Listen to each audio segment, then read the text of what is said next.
Salam sejahtera dalam kasih Tuhan kita Yesus Kristus. Puji Tuhan atas kasih setia Tuhan dalam kehidupan kita semua, sebagaimana kita ada pada saat ini. Apa kabar semua? Semoga kita semua dalam keadaan baik dan sehat. Saya Pendeta Ardiah Indah, Pendeta Resort GKI Puruk Cahu, melayani di Jemaat Hosana Puruk Cahu. Kita berdoa. Ya Tuhan Allah, pagi ini kami datang ke hadapan-Mu, seraya mengucap syukur karena Tuhan memberi kami napas kehidupan, kesehatan, kekuatan, waktu dan kesempatan hidup di hari ini.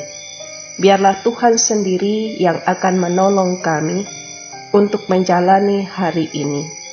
Oleh karena itu, sebelum kami melaksanakan aktivitas, terlebih dahulu kami mau mendengarkan suara Tuhan melalui pembacaan dan perenungan firman Tuhan ini.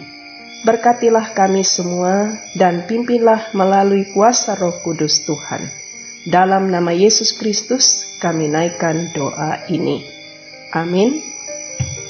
Pembacaan dan renungan firman Tuhan hari ini 2 Februari 2021 dari 1 Korintus pasal 7 ayat yang ke-32 hingga 40. Perikopnya hidup dalam keadaan seperti waktu dipanggil Allah. Demikianlah bunyi firman Tuhan ini. Aku ingin supaya kamu hidup tanpa kekhawatiran. Orang yang tidak beristri memusatkan perhatiannya pada perkara Tuhan, bagaimana Tuhan berkenan kepadanya. Orang yang beristri memusatkan perhatiannya pada perkara duniawi, bagaimana ia dapat menyenangkan istrinya.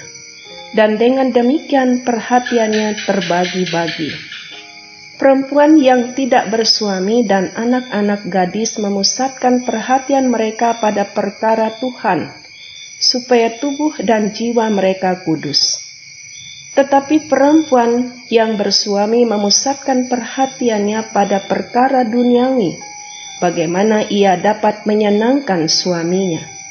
Semuanya ini kukatakan untuk kepentingan kamu sendiri, bukan untuk menghalang-halangi kamu dalam kebebasan kamu, tetapi sebaliknya, supaya kamu melakukan apa yang benar dan baik, dan melayani Tuhan tanpa gangguan.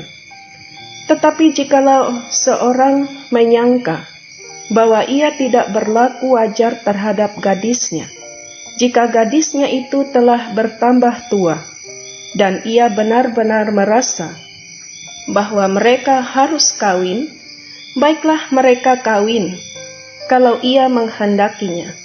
Hal itu bukan dosa. Tetapi kalau ada seorang yang tidak dipaksa untuk berbuat demikian, benar-benar yakin dalam hatinya dan benar-benar menguasai kemauannya, telah mengambil keputusan untuk tidak kawin dengan gadisnya, ia berbuat baik. Jadi orang yang kawin dengan gadisnya berbuat baik, dan orang yang tidak kawin dengan gadisnya berbuat lebih baik. Istri terikat selama suaminya hidup.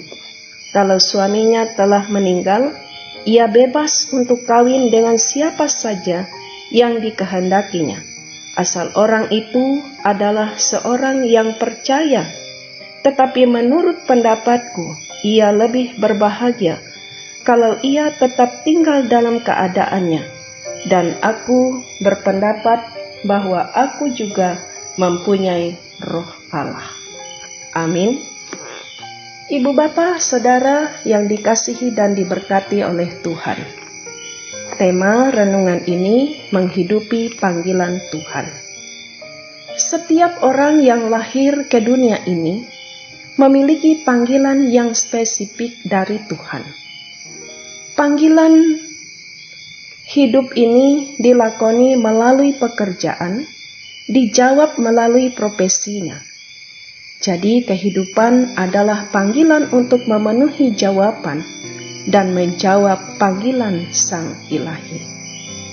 Jemaat yang dikasihi dan diberkati oleh Tuhan, melalui nas kita hari ini, Rasul Paulus berbicara kepada jemaat di Korintus dan kepada semua orang percaya tentang sebuah panggilan Tuhan dalam kehidupan ini, bahwa bagi perempuan atau laki-laki dalam status panggilan hidup, menikah ataupun tidak menikah, tidak menghalangi untuk menghidupi panggilannya, untuk melaksanakan tugas pelayanan, untuk melayani Tuhan, memuliakan Tuhan dalam hidupnya, bersaksi tentang kebaikan-kebaikan Tuhan.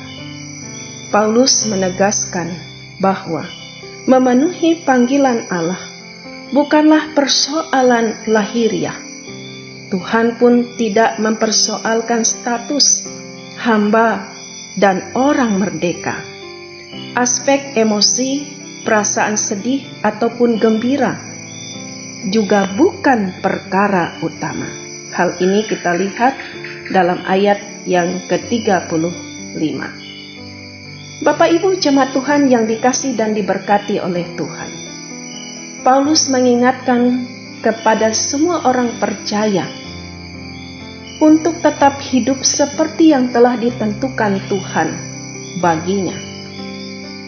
Melayani panggilan Allah artinya kita harus memiliki paradigma yang benar. Kita wajib menggunakan kesempatan dengan bijak, mengingat waktu di dunia ini singkat. Allah melihat kita sebagai pribadi yang dikasihinya. Apapun identitas dan profesi kita, kita diminta untuk menghidupi panggilan Allah. Hidup dalam panggilan Allah dapat dilakukan dengan keberadaan kita apa adanya. Saat melayani panggilan, kita ditentukan untuk fokus dalam menghidupi panggilan itu. Tuhan memberkati kita. Amin. Mari kita berdoa. Bapa kami yang bertahta dalam kerajaan surga, kami mengucap syukur dan berterima kasih kepada Tuhan, karena Tuhan tetap memberi kami waktu dan kesempatan untuk melayani Tuhan. Tuhan tidak memandang status kami. Tuhan memohon agar kiranya kami tetap diberi kesehatan, kekuatan, dan kemampuan untuk melaksanakan tugas panggilan yang mulia ini. Oleh karena itu, berkatilah kami semua. Tuhan Yesus Kristus, pada saat ini kami ingin menyerahkan dalam tugas dan pelayanan yang ada di Jemaat Mekunjung. Engkau kiranya Tuhan melawat keberadaan jemaat ini. Engkau pimpin kehidupan, persekutuan dan jemaat Tuhan di tempat ini. Dan Tuhan juga menolong dan menyertai di dalam penata layanan kehidupan bergereja, berjemaat. Engkau tetap menuntun di dalam tugas dan pelayanan ini. Diberkati pula bagi pendeta, penatua diakon, orang-orang yang terlibat dalam pelayanan ini. Berilah mereka kesehatan dan kekuatan, dan pimpin senantiasa melalui kuasa Roh Kudus Tuhan, sehingga mereka mampu melaksanakan tugas pelayanan mereka dengan baik. Dan nama Tuhan senantiasa dipuji dan dimuliakan. Tuhan Yesus Kristus, pada saat ini, di tengah masa pandemi ini, kami mohon agar kiranya Tuhan senantiasa melawat seluruh umat-Mu, seluruh masyarakat-Mu, bahkan dunia ini. Kami memohon belas kasihan Tuhan, untuk kiranya Tuhan berkenan menolong keberadaan dunia ini. Upaya-upaya pemberantasan dari virus ini, Tuhan berkenan untuk memberkati. Dan juga Bapa, tetap Tuhan memberi perlindungan kepada kami, memberikan kami imun tubuh yang kuat, dan kami tetap senantiasa melaksanakan tugas dan tanggung jawab kami tiap-tiap hari, dan Tuhan berkenan untuk melindungi kami. Terima kasih ya Tuhan, kami menyerahkan seluruh keberadaan hidup kami hanya ke dalam tangan pengasihan-Mu. Terpujilah nama Tuhan, di dalam nama Tuhan Yesus Kristus, kami serahkan doa ini dan bersama kami ucapkan doa seperti yang Tuhan ajarkan. Bapa kami yang di sorga, dikuduskanlah nama-Mu. Datanglah kerajaan-Mu, jadilah kehendak-Mu di bumi seperti di sorga. Berikanlah kami pada hari ini makanan kami yang secukupnya, dan ampunilah kami akan kesalahan kami, seperti kami juga mengampuni orang yang bersalah kepada kami. Dan janganlah membawa kami ke dalam pencobaan, tetapi lepaskanlah kami daripada yang jahat. Karena Engkaulah yang empunya kerajaan dan kuasa dan kemuliaan sampai selama-lamanya. Amin. Tuhan memberkati engkau dan melindungi engkau. Tuhan menyinari engkau dengan wajah-Nya dan memberi engkau kasih karunia. Tuhan menghadapkan wajah-Nya kepadamu dan memberi engkau damai sejahtera.